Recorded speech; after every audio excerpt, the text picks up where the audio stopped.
ആദ്യമായി ഈ പുണ്യഭൂമിയിൽ ഇന്നേ ദിവസം ഇവിടെ വന്ന് സാക്ഷ്യം പറയാൻ ലഭിച്ച ഈ അനുഗ്രഹത്തെ പ്രതി ഞാൻ സർവശക്തനായ ദൈവത്തോടും കൃപാസനം മാതാവിനോടും ഞാൻ ഒത്തിരി നന്ദി പറഞ്ഞുകൊള്ളുന്നു. എൻ്റെ പേര് ദിബിൻ ദേവസി. ഞാൻ വരുന്നത് UK നിന്നാണ്. എൻ്റെ നാട്ടിലെ സ്ഥലം കാലടി, എടനാട്, ഇടവകയാണ്. ഇന്നിവിടെ സാക്ഷ്യം പറയാനായിട്ട്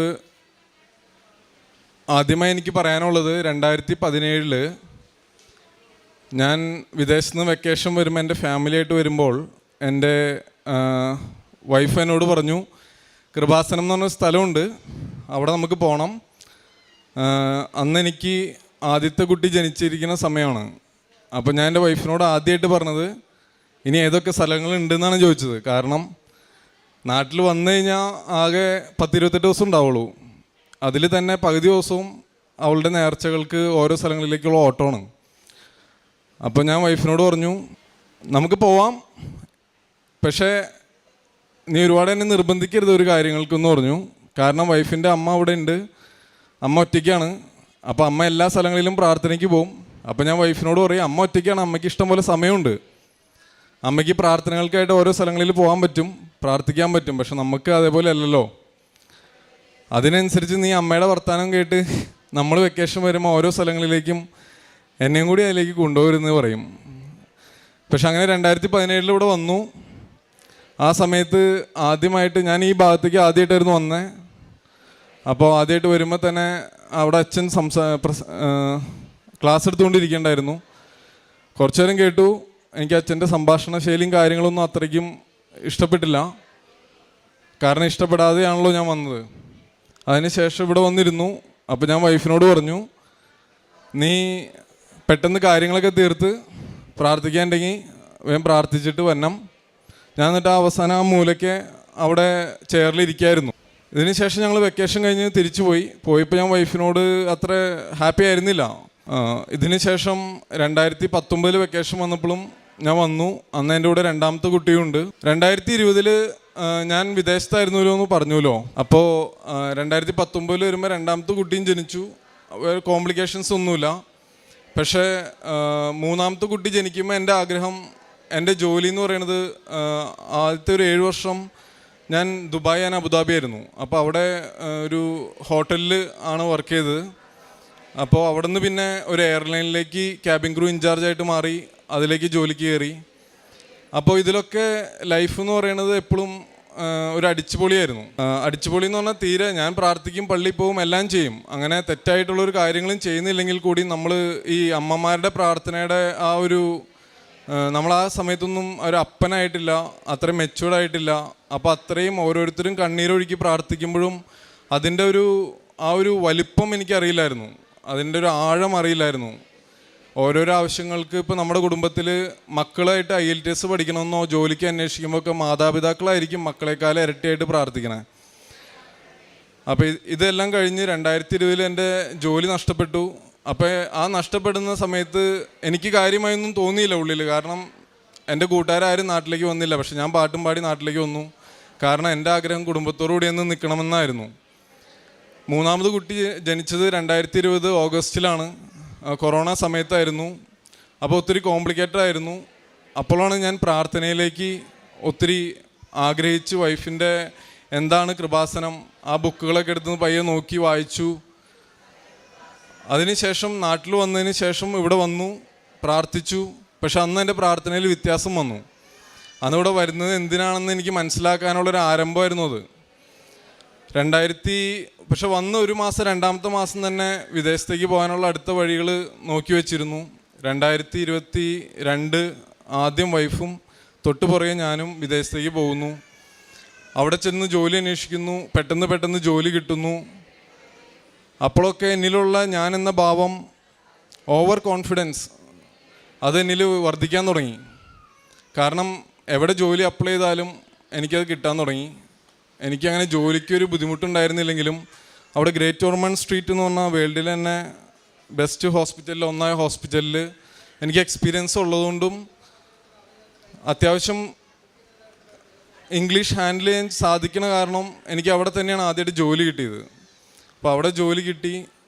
അവിടെ ജോലി ചെയ്യുമ്പോഴാണ് ഞാൻ ഈ യാഥാർത്ഥ്യങ്ങൾ മനസ്സിലാക്കാൻ തുടങ്ങിയത്. കാരണം അത്രയും നാൾ ഹോസ്പിറ്റലിൽ വർക്ക് ചെയ്തുള്ള, എയർലൈനിലും ഹോട്ടലിലുമാണ് വർക്ക് ചെയ്തിട്ടുള്ളത്.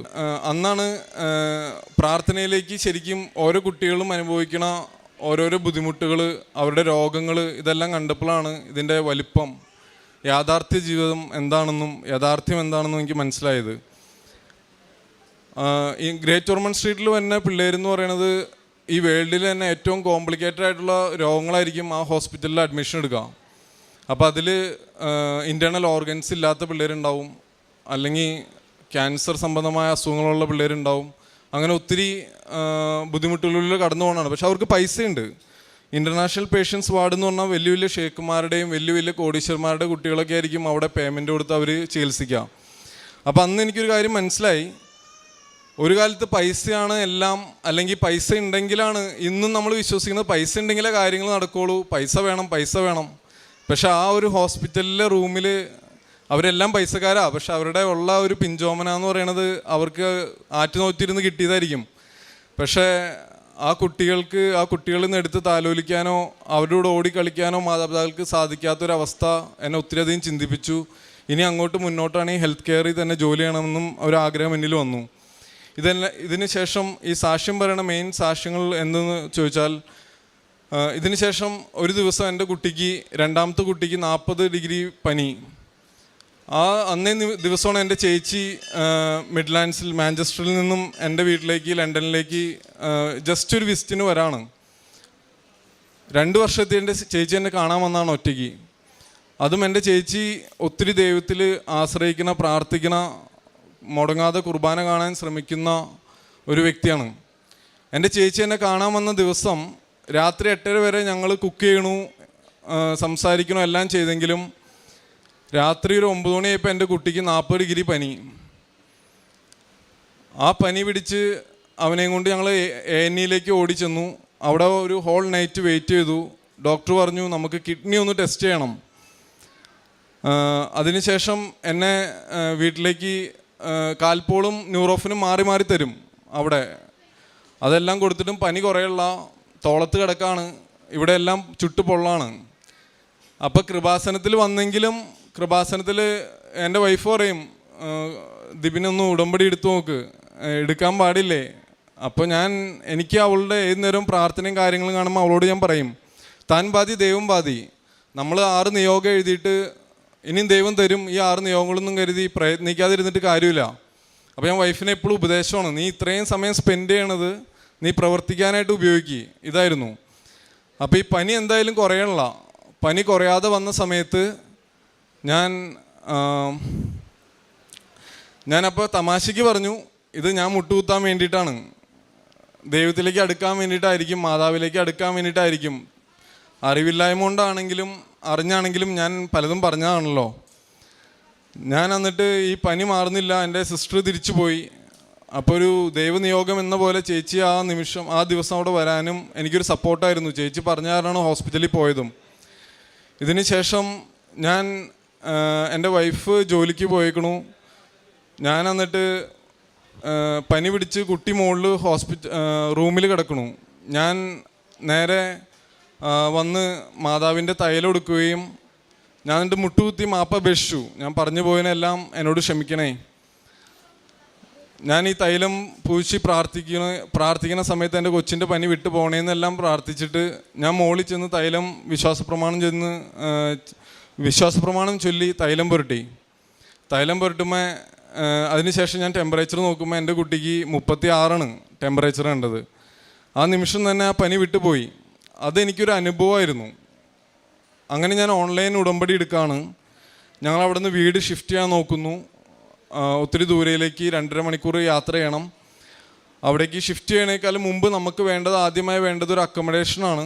നല്ലൊരു ഭവനം വേണം, സമാധാനവും സന്തോഷമായിട്ട് താമസിക്കാൻ പറ്റിയൊരു ഭവനം. പക്ഷേ അവിടെ എൻ്റെ ചേച്ചി പറഞ്ഞു, റെൻറ്റിന് വീട് കിട്ടാൻ ഭയങ്കര ബുദ്ധിമുട്ടാണ്, അവർ ഒത്തിരി അന്വേഷിച്ചൊന്നും കിട്ടുന്നില്ല. ഞാൻ പ്രാർത്ഥിച്ചു. ഓൺലൈൻ ഉടമ്പടിയിൽ എൻ്റെ ആവശ്യം എന്തൊക്കെയാണോ ഞാൻ ആഗ്രഹിച്ചത് അതെല്ലാം എഴുതി. അങ്ങനെ ഒരു വീട് ഓൺലൈൻ കണ്ടു. എൻ്റെ ചേച്ചി പോയി ആ ഭവനം നോക്കി. ചേച്ചി വളരെ സന്തോഷിച്ചു, എൻ്റെ അടുത്ത് പറഞ്ഞു നല്ലതാണ്. അങ്ങനെ ഞങ്ങൾക്ക് പേ ചെയ്യാൻ പറ്റുന്ന ആ ഒരു പേയ്മെൻറ്റ് അഫോർഡ് ചെയ്യാൻ പറ്റുന്ന രീതിയിലുള്ള ഒരു ഭവനം എനിക്ക് അവിടെ ലഭിക്കുകയുണ്ടായി. അതുവഴി അടുത്ത കാര്യം എന്താണെന്ന് വെച്ച് കഴിഞ്ഞാൽ, ഞാൻ പറഞ്ഞല്ലോ നമുക്ക് എവിടെ ജോലി അപ്ലൈ ചെയ്താലും നമുക്ക് ജോലി ലഭിക്കുന്നു. ഇതേപോലെ തന്നെ അവിടെ ചെല്ലുന്നു, ആദ്യമായിട്ട് ഒരു ഇൻ്റർവ്യൂ അറ്റൻഡ് ചെയ്യുന്നു. അത് ഇതേപോലെ ഒരു ഹോസ്പിറ്റലിലായിരുന്നു. പക്ഷേ ഞാൻ വിചാരിച്ചു ആ ജോലിക്ക് പോകണ്ട, കാരണം ഞാൻ എവിടെ അപ്ലൈ ചെയ്താലും എനിക്ക് ജോലി കിട്ടും. അപ്പോൾ ആ ഒരു ഓവർ കോൺഫിഡൻസ് ഉള്ളതുകൊണ്ട് തന്നെ മറ്റെല്ലായിടത്തും ജോലി അന്വേഷിച്ചു. അവസാനം ജോലി എങ്ങും വേറെ റെഡി ആയില്ല. അപ്പോൾ ഈ ജോലി എങ്ങും റെഡി ആവാത്തത് കൊണ്ട് തന്നെ തൊട്ടടുത്തുള്ളൊരു ഫാക്ടറിയിൽ ഞാൻ ജോലിക്ക് പോയി. അവിടെ ജോലിക്ക് ചെന്ന് അവിടെ ജോലി 2-3 ദിവസം ചെയ്തു. അപ്പോഴേക്കും ആദ്യം ചെയ്ത ജോലിയുടെ പേപ്പർ വർക്കുകളെല്ലാം കംപ്ലീറ്റ് ആയി. ഇനി പോകണമോ വേണ്ടയോ, 45 മിനിറ്റ് ഡ്രൈവ് ചെയ്യാനുണ്ടായിരുന്നു. ഞാൻ എന്നിട്ട് നന്നായി പ്രാർത്ഥിച്ചൊരുങ്ങി ആ ജോലി തുടങ്ങി. പക്ഷെ ജോലി തുടങ്ങുന്ന സമയത്തും ഇനി എങ്ങനെ മുന്നോട്ട് പോകും, കാരണം വൈഫിന് 3 ദിവസം ജോലി ചെയ്യണം. എനിക്ക് 3 ദിവസത്തേക്കുള്ളിൽ ജോലി ചെയ്യാൻ പറ്റില്ല. 5 ദിവസത്തെ ട്രെയിനിങ്സ് വരുന്നുണ്ട്. അപ്പോൾ പലപ്പോഴായിട്ടുള്ള ട്രെയിനിങ്ങുകളിൽ വൈഫിൻ്റെ ജോലിനെ അത് ബാധിക്കും. ആ സമയത്ത് വൈഫിൻ്റെ അമ്മ വരാമെന്ന് പറയുകയും അത് മാതാവ് എനിക്ക് ആ ജോലി ചെയ്യാൻ പറ്റുന്ന രീതിയിലും അതോടൊപ്പം തന്നെ ആ സാഹചര്യങ്ങൾ എനിക്ക് ആ ജോലിക്ക് വേണ്ടിയിട്ട് ഒരുക്കി തന്നു. അത് വലിയൊരു അത്ഭുതമായി കാണുന്നു. കാരണം വിൻ്റർ ആയിരുന്നു UK. ആ സമയത്ത് ഞാൻ താമസിക്കുന്ന സ്ഥലത്ത് മഞ്ഞൊക്കെ വീഴുന്ന സ്ഥലമാണ്. മമ്മി വരുമെന്ന് ഒട്ടും പ്രതീക്ഷിച്ചില്ല. എങ്കിലും മമ്മി അവിടെ വരികയുണ്ടായി. ഞാൻ മമ്മീനെയും കൊണ്ടാണ് ഇപ്പോൾ തിരിച്ചു വന്നത്. അപ്പോൾ കഴിഞ്ഞ വർഷം ഉടമ്പടിയിലെടുത്ത സാക്ഷ്യത്തിന് ശേഷം, ഉടമ്പടി ഓൺലൈൻ എടുത്തതിന് ശേഷം ഞാൻ light day candle prayer continuous ആയിട്ട് ചെയ്തു വരുന്നു. കാരണം വീണ്ടും ഞാൻ അത് പുതുക്കാൻ ഓൺലൈൻ നോക്കുമ്പോൾ അത് സാധിച്ചിരുന്നില്ല. അതിനുശേഷം എനിക്ക് ഒരു കാര്യം കൂടി മനസ്സിലായി. നമ്മൾ വെറുതെ ഇരുന്നിട്ട് ഓൺലൈനിൽ ഉടമ്പടി എന്നാൽ ഓൺലൈൻ ചെയ്തേക്കാം എന്ന് കരുതി വെറുതെ നമ്മൾ ഓൺലൈനിൽ 6 നിയമങ്ങൾ ടൈപ്പ് ചെയ്ത് സബ്മിറ്റ് ചെയ്താൽ സബ്മിറ്റ് ആവില്ല എന്ന് എനിക്ക് മനസ്സിലായി. എപ്പോഴൊക്കെയാണോ ലൈറ്റ് ഡേ ക്യാൻഡിൽ പ്രെയറും ഒരു പ്രാവശ്യം ഓൺലൈൻ ഉടമ്പടി എടുത്തിട്ടുള്ളെങ്കിൽ കൂടിയും അതെടുക്കണ സമയത്ത് നന്നായിട്ട് പ്രാർത്ഥിച്ച് കുമ്പസാരിച്ച് ഒരുങ്ങിയിട്ടല്ലാതെ എനിക്കത് എടുക്കാൻ സാധിച്ചിട്ടുണ്ടായിരുന്നില്ല. ഇതിന് ശേഷം അപ്പോൾ ജോലി സെറ്റായി, കുട്ടിയുടെ പനി മാറി, അവിടെ ചെന്ന് വീട് കിട്ടി. ഇതിന് ശേഷം എന്താ സംഭവിച്ചെന്ന് വെച്ച് കഴിഞ്ഞാൽ എനിക്ക് ബോഡി പെയിൻ ആ സമയത്ത് ഈ ഫാക്ടറിയിൽ ജോലിക്ക് പോയ 2-3 ദിവസം ചെയ്തു. അപ്പോൾ എനിക്ക് ബോഡി പെയിൻ വന്നു, വെയിറ്റ് എടുക്കേണ്ട വന്നു. ഞാനപ്പോൾ ആ ജോലി വേണ്ടെന്ന് വെച്ചു. കാരണം എനിക്ക് അടുത്ത ജോലി പിറ്റത്താഴ്ച തന്നെ ജോയിൻ ചെയ്യണമായിരുന്നു. പക്ഷെ എന്താണെന്ന് അറിയണമായിരുന്നു, അതിനാണ് പോയത്. പക്ഷേ ഈ ബോഡി പെയിൻ വന്ന് അടുത്തുള്ള GP പോയിട്ട് ഞാൻ കാര്യങ്ങളൊക്കെ തമാശ രൂപേണ പറയാണ്. അപ്പോൾ GP എല്ലാം കേട്ടിട്ട് ബ്ലഡ് ടെസ്റ്റ് ചെയ്യണമെന്ന് പറഞ്ഞു. ബ്ലഡ് ടെസ്റ്റ് ചെയ്ത സമയത്ത് ഈ ബ്ലഡ് ടെസ്റ്റിൻ്റെ റിസൾട്ട് വന്നപ്പോൾ ആ തമാശയെല്ലാം മാറി. കാരണം GP വിളിച്ചിട്ട് എൻ്റെ അടുത്ത് വളരെ ഫ്രണ്ട്ലി ആയിട്ട് പറയാണ്, ഹായ് ദിബിൻ, എനിക്ക് തോന്നുന്നത് ബ്ലഡ് ക്യാൻസർ ആയിട്ടാണ് തോന്നണേ. അപ്പോൾ നമുക്ക് വേണമെങ്കിൽ അടുത്ത റെഫറൻസ് നമുക്ക് ഹീമറ്റോളജിയിലേക്ക് ചെയ്യാമെന്ന്.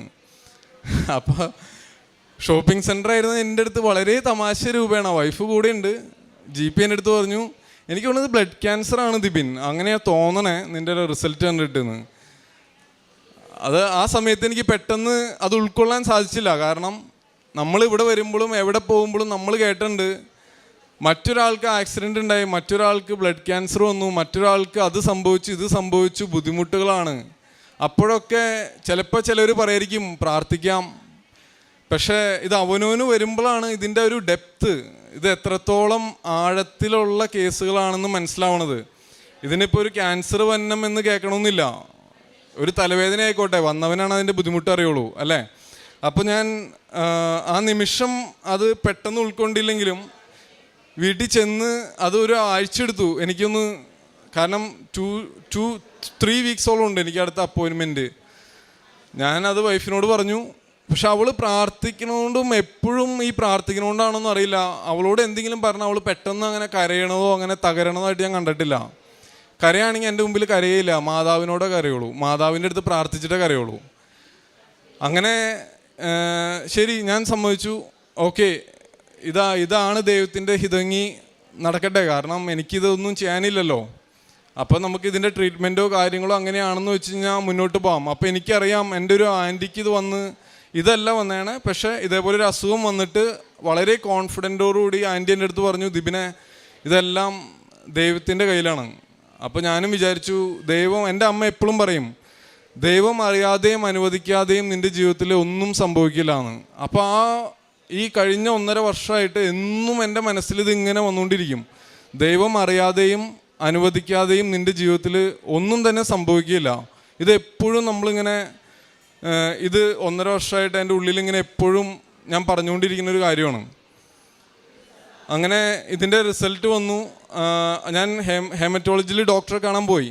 അവിടെ ചെന്നിരുന്നപ്പോഴാണ് എനിക്ക് അതിൻ്റെ കുറച്ചുകൂടി ആഴം മനസ്സിലായത്. എല്ലാവരും ഒരു 55 വയസ്സിന് മേലെ പ്രായമുള്ളവരാണ്, മിക്കവർക്കും മുടിയൊന്നുമില്ല. അപ്പോൾ തൊട്ടവിടെ ഒരു വിഗിൻ്റെ കടയുണ്ട്. അപ്പോഴാണ് ഞാൻ ശരിക്കും പറഞ്ഞാൽ പിള്ളേരെ കുറിച്ചും അതിൻ്റെ ഒരു റിയാലിറ്റിയിലേക്ക് കടന്നോ, ദൈവമേ ഒരു ചാൻസ് പ്ലീസ്, അങ്ങനെ ചിന്തിച്ചത്. പക്ഷെ ഡോക്ടറെ കണ്ടു. ഡോക്ടർ പറഞ്ഞു, നമുക്ക് ബ്ലഡ് ടെസ്റ്റ് ഇപ്പോൾ തന്നെ ചെയ്യണം, നീ സ്പെഷ്യൽ പാത്ത് വേക്കടെ വന്നുകൊണ്ടാണ് നിനക്ക് പെട്ടെന്ന് നിനക്ക് കാണാൻ സാധിച്ചത്. അന്ന് നമുക്കിതിൻ്റെ പെട്ടെന്ന് തന്നെ ഇതിൻ്റെ റിസൾട്ട് നോക്കിയിട്ട് ഒരു തീരുമാനം പറയാമെന്ന് പറഞ്ഞു. ഞാൻ എല്ലാ കാര്യവും വളരെ ഓപ്പണായിട്ട് ഡോക്ടറോട് പറഞ്ഞു. ഡോക്ടർ ബ്ലഡ് ടെസ്റ്റുകളെല്ലാം നടത്തി. അത് കഴിഞ്ഞ് വീണ്ടും 1 വീക്ക് 2 വീക്സോളം എടുത്തു എൻ്റെ റിസൾട്ട് വരാൻ.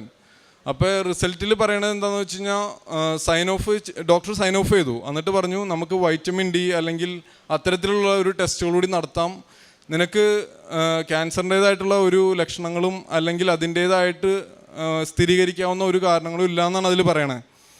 അപ്പോൾ അത് ആ സമയത്ത് അറിയാലോ, എല്ലാവരെ പോലെ കൂടെ നമ്മൾ ദൈവത്തോട് ഏറ്റവും കൂടുതൽ ചേരണ സമയമാണ് നമുക്ക് ബുദ്ധിമുട്ടുകൾ വരുമ്പോൾ. ആ ബുദ്ധിമുട്ടുകളുടെ കാലം കഴിയുമ്പോൾ നമ്മൾ വീണ്ടും കംഫർട്ട് സോണിലേക്ക് പോകും, പിന്നെ പേരിന് മാത്രമേ മാറും.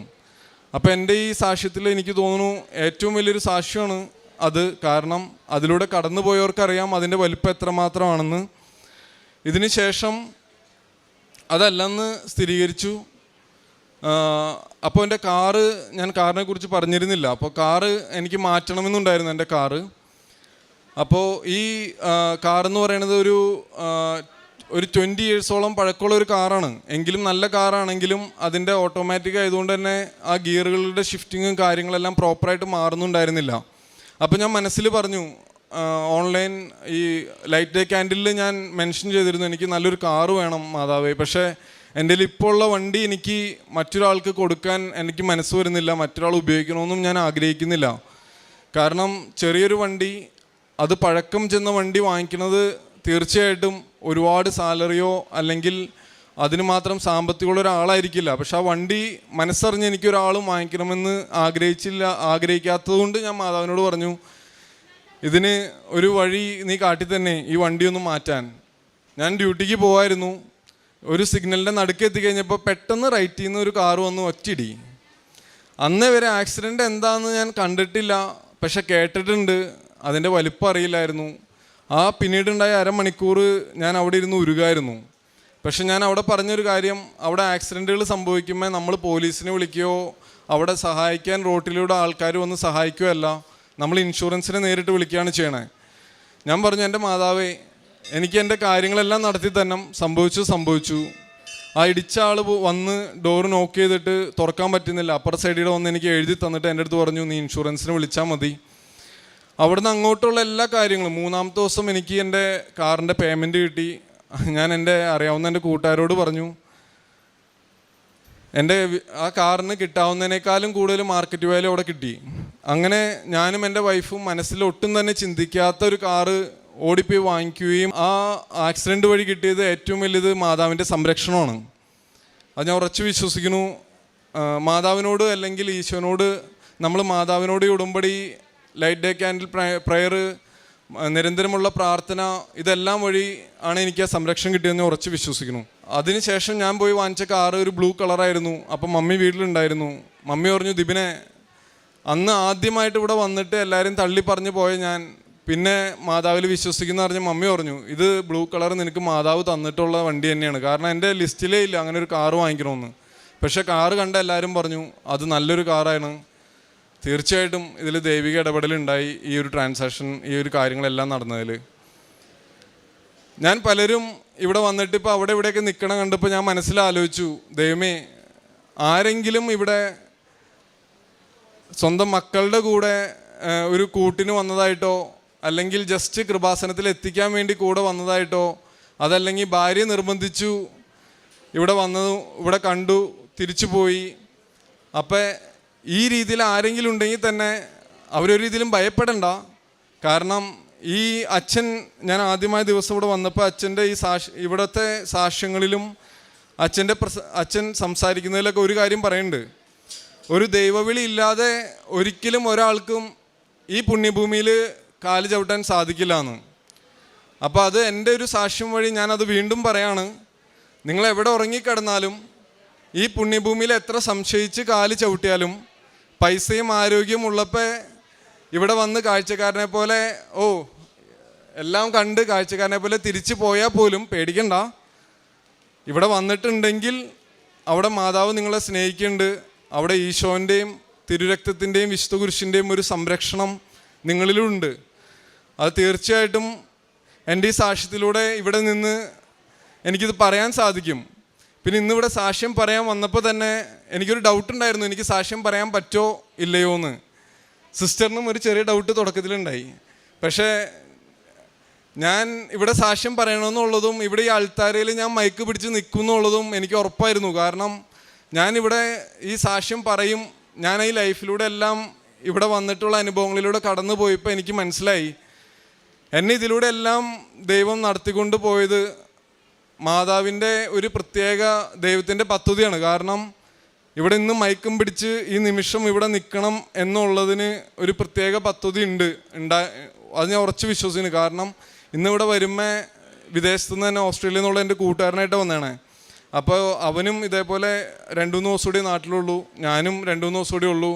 അപ്പോൾ അവൻ്റെ അടുത്ത് ഞാൻ പറഞ്ഞു, ഞാൻ നിന്നെ വിളിക്കണത് കൃപാസനം എന്ന് പറഞ്ഞ സ്ഥലത്തേക്ക് പോകാനാണ്, നീ ഒരു ദിവസം എടുത്തോളൂ, ആലോചിച്ചോളൂ.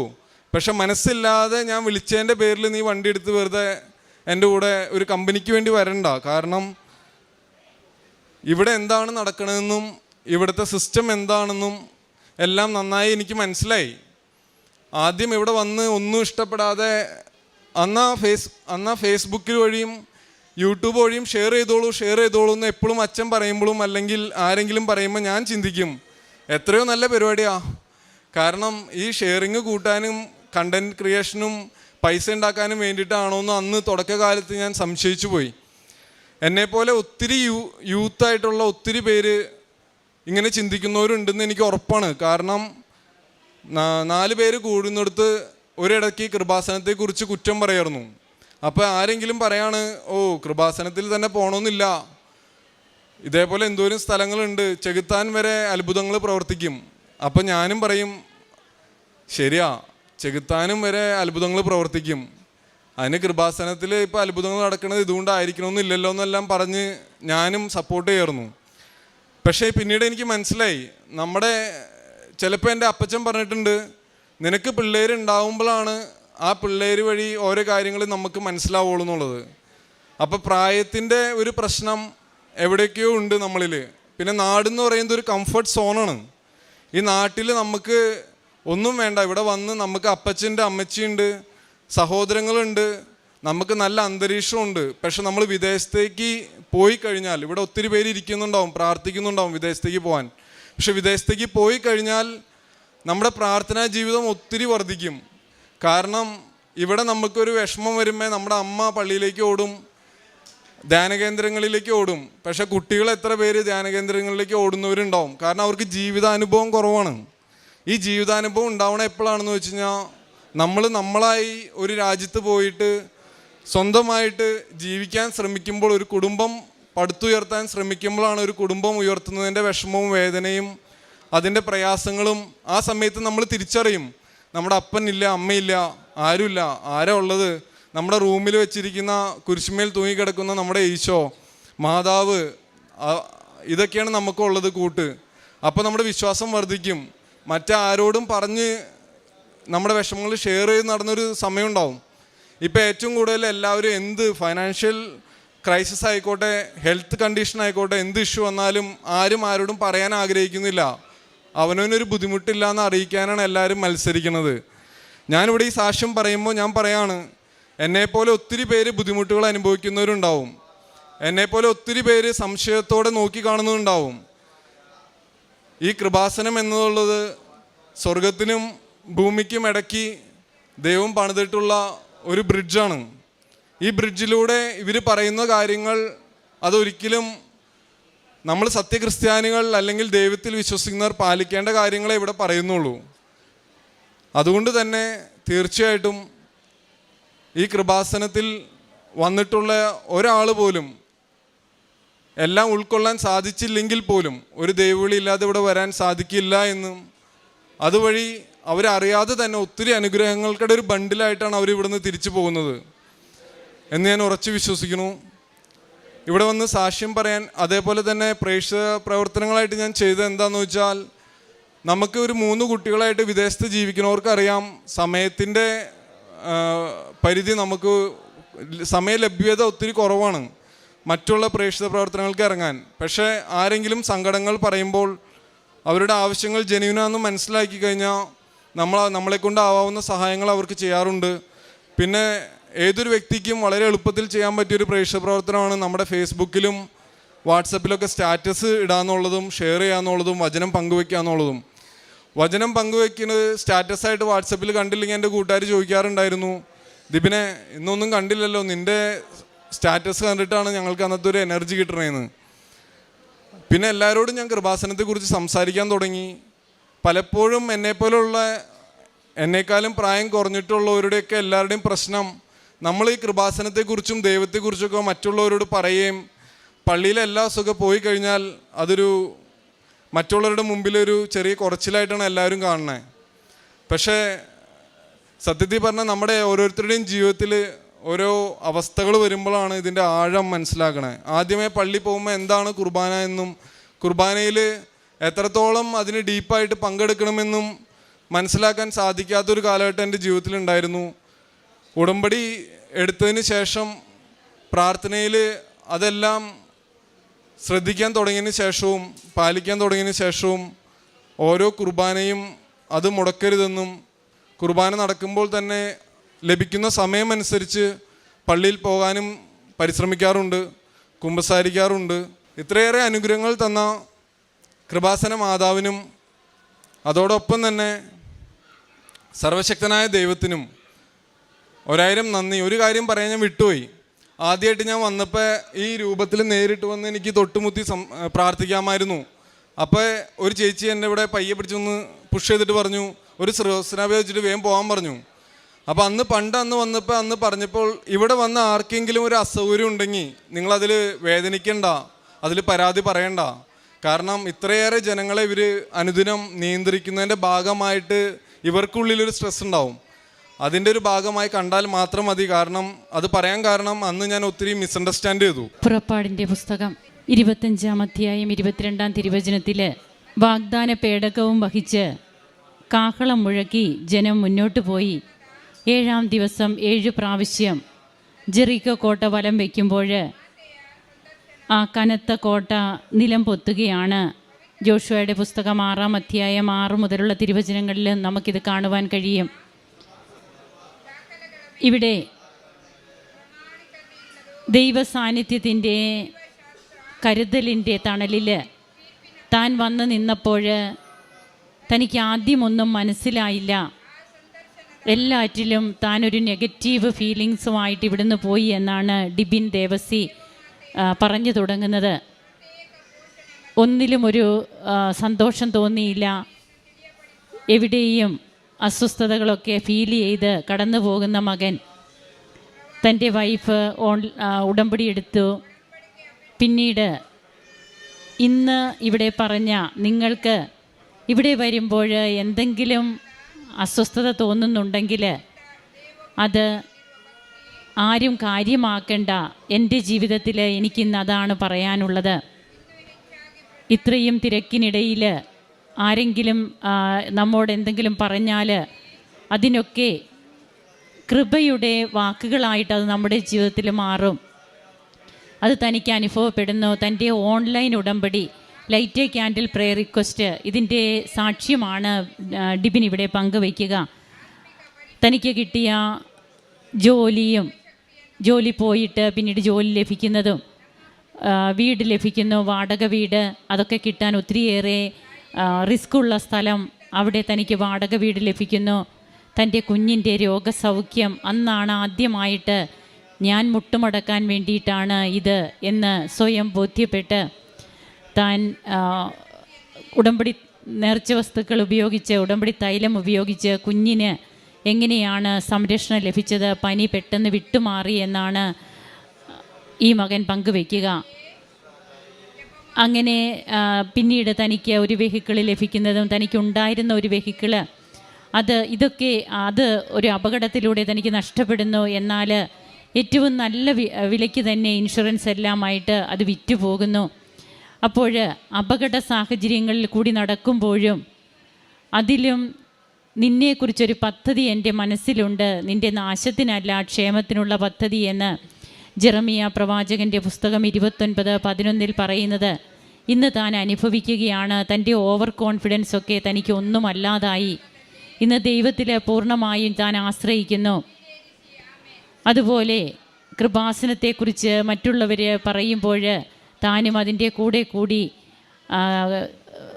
കൃപാസനത്തിന് നല്ലതല്ലാത്ത രീതിയിലുള്ള കാര്യങ്ങൾ താൻ പറഞ്ഞിരുന്നെങ്കിൽ ഇന്ന് താനൊരു സാക്ഷ്യമാണ്. തൻ്റെ സ്റ്റാറ്റസ് വഴി ഇന്ന് എങ്ങനെയാണ് കൂട്ടുകാരെയൊക്കെ അടുപ്പിക്കുന്നത് കൃപാസനത്തിലേക്ക്, ദൈവവചനമൊക്കെ താൻ ഷെയർ ചെയ്യും. ഡിവിനെ, ഇന്ന് നിൻ്റെ ഷെയറിംഗ് ഒന്നും കിട്ടിയില്ലല്ലോ എന്ന് വിളിച്ചു ചോദിക്കുന്ന ഒരു ഫ്രണ്ട്സിൻ്റെ ശൃംഖല തനിക്കുണ്ട്. അതുപോലെ തന്നെ കൃപാസനം എന്ന് പറയുന്നത് സ്വർഗത്തിനും ഭൂമിക്കും ഇടയിലുള്ള ബ്രിഡ്ജാണെന്ന് ഈ മകൻ പറയുന്നു. തെദേവും എന്ന തൻ്റെ പുസ്തകത്തിൽ ബഹുമാനപ്പെട്ട VP ജോസഫ് അച്ഛൻ എങ്ങനെയാണ് പരിശുദ്ധ അമ്മയുടെ കൈപിടിച്ച് താൻ നടത്തിയ തൻ്റെ ജീവിതയാത്ര, അതായത് ഒരു ഒറ്റ തടിപ്പാലത്തിലൂടെ രാത്രിയിൽ താൻ തോടിനക്കരെ കിടക്കുമ്പോൾ അവിടെ തനിക്ക് കൂട്ടായിരുന്നത് കർത്താവിൻ്റെ മാലാഖ എന്ന പ്രാർത്ഥനയും തൻ്റെ അമ്മയുടെ ജപമണി മാലകൾ. അപ്പോൾ സ്വർഗത്തിനും ഭൂമിക്കുമിടയിലുള്ളൊരു ബ്രിഡ്ജെന്ന് ഈ മകൻ പറയുമ്പോൾ തീർച്ചയായും തനിക്ക് വിളക്കുമേന്തി താൻ പാലം കയറുമ്പോൾ തൻ്റെ പെറ്റമ്മ പാലത്തിൻ്റെ ഒരു കരയിൽ നിൽക്കുമ്പോൾ ഒരു കാറ്റ് വന്ന് ആ വിളക്ക് കെട്ടുപോവുകയാണ്. ബഹുമാനപ്പെട്ട VP ജോസഫ് അച്ഛൻ പാലത്തിൻ്റെ നടുവിലും അങ്ങോട്ടോ ഇങ്ങോട്ടോ പോകാൻ പറ്റാത്ത അവസ്ഥ, കൂറ്റാക്കുറ്റിയിട്ട് അവിടെ തനിക്ക് ദീപമായത് താൻ 4 വയസ്സ് മുതൽ അറിഞ്ഞ തൻ്റെ അമ്മയാണ്, പരിശുദ്ധ അമ്മയാണ് എന്നൊക്കെ ബഹുമാനപ്പെട്ട അച്ഛൻ്റെ ജീവചരിത്രക്കുറിപ്പിൽ നമുക്ക് കാണുവാൻ കഴിയും. തെദേവും എന്ന പുസ്തകത്തിൽ ഇന്ന് ഇതൊക്കെ തന്നെയാണ് കൃപാസനത്തിൻ്റെ ഉടമ്പടിയിലൂടെ അനുഭവങ്ങളായിട്ട് ഓരോ മക്കളും അനുഭവിക്കുന്നത്. അതായത് അമ്മ അടയാളങ്ങളുടെ ശുശ്രൂഷ എങ്ങനെയാണ് ഇന്നിവിടെ നടത്തുന്നതെന്നും, അമ്മയുടെ വിരൽ തുമ്പിൽ പിടിച്ച് ജപമാലയും പിടിച്ച് സ്വർഗത്തിൻ്റെ വാതിൽപ്പടി വരെ നടക്കാൻ പറ്റിയ പരിശുദ്ധ മറിയമേ, തമ്പുരാൻ്റെ അമ്മേ, പാപികളായ ഞങ്ങൾക്ക് വേണ്ടി ഇപ്പോഴും ഞങ്ങളുടെ മരണസമയത്തും തമ്പുരാനോട് അപേക്ഷിക്കണമേ എന്ന പ്രാർത്ഥന നാം ആത്മാർത്ഥമായിട്ട് ഉരുവിടുമ്പോൾ തീർച്ചയായും അതൊക്കെ നമുക്ക് സ്വർഗത്തിൻ്റെ അടയാളങ്ങളായിട്ട് നമ്മുടെ ജീവിതത്തിൽ പ്രതിധ്വനിക്കുകയാണ്. അമ്മ നമ്മുടെ കാവൽക്കാരിയാവുകയാണ്, കൂടെ നടക്കുന്ന വ്യക്തിയാവുകയാണ്, കൂടെ വസിക്കുന്ന ദൈവസാന്നിധ്യമാണ്. തനിക്ക് ലഭിച്ചതൊക്കെ, അതായത് താൻ ഇന്ന് ഈ രീതിയിൽ താൻ ഇവിടെ ആയത് അത് ദൈവിക ഇടപെടലുകൾ ഒന്നുകൊണ്ട് മാത്രമാണെന്ന് ഈ മകൻ വിശ്വസിക്കുന്നു. അങ്ങനെ ഓൺലൈൻ ഉടമ്പടിയിലൂടെ ലൈറ്റ് എ ക്യാൻഡിൽ പ്രെയർ റിക്വസ്റ്റിലൂടെ തനിക്ക് കിട്ടിയ കൃപകൾക്ക് അതും ഒന്നും കൂടി എടുത്തു പറയുന്നുണ്ട് ഡിബിൻ. ഓൺലൈൻ ഉടമ്പടി ആയാലും നാം എടുക്കുമ്പോൾ നാം വിശുദ്ധിയോടെ അല്ലെങ്കിൽ അത് നമുക്ക് അക്സെപ്റ്റ് ആകില്ല. അതും ഞാൻ എൻ്റെ അനുഭവത്തിൽ നിന്ന് പഠിച്ചു. ഞാൻ കുമ്പസാരിക്കുന്നുണ്ട്, ഇന്ന് വിശുദ്ധ കുർബാന മുടക്കുന്നില്ല, കുമ്പസാരമുണ്ട്. അങ്ങനെ UK-യിലും തൻ്റെ ആത്മീയ ജീവിതത്തിന് തളർച്ച വന്നിട്ടില്ല. താൻ ഓൺലൈൻ ഉടമ്പടി എടുത്തത് മുതൽ, അതുപോലെ തൻ്റെ മാതാപിതാക്കളുടെ പ്രാർത്ഥനയിലൂടെ എന്നൊക്കെ ഈ മകൻ ഇവിടെ പ്രഘോഷിക്കുന്നു. നമുക്ക് കരങ്ങളടിച്ച് ദൈവത്തെ മഹത്വപ്പെടുത്താം. ഈശോയ്ക്കും അമ്മയ്ക്കും നന്ദി പറയാം. യേശുവേ നന്ദി, യേശുവേ സ്തുതി, യേശുവേ ആരാധന. അത്യപൂർവ ദൈവാനുഭവങ്ങൾ ഇനി നിങ്ങൾക്കും സ്വന്തം. ഈ യൂട്യൂബ് ചാനൽ ഇതുവരെ സബ്സ്ക്രൈബ് ചെയ്തിട്ടില്ലെങ്കിൽ ഇപ്പോൾ തന്നെ സബ്സ്ക്രൈബ് ചെയ്യുക. ഈ വീഡിയോ ഇപ്പോൾ തന്നെ നിങ്ങളുടെ സുഹൃത്തുക്കൾക്ക് ഷെയർ ചെയ്തുകൊണ്ട് കർത്താവിൻ്റെ പ്രേക്ഷിതരാകുക.